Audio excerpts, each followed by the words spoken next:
naalala at nagulat sa itsura ngayon ni Paulo Contis. Laman ng mga usap-usapan ngayon sa ilang mga social media platforms ang mga screenshots ng larawan ni Paulo Contis na kuha sa kanyang live kung saan inanyayahan niya ang mga netizens na panoodin ang kanilang pelikula.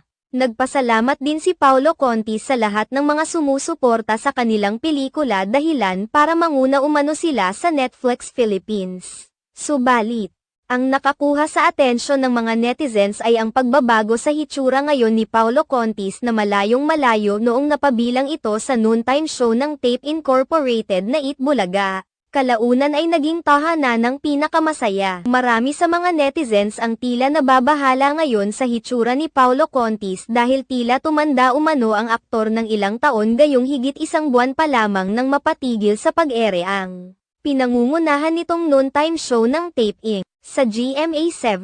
Komento pa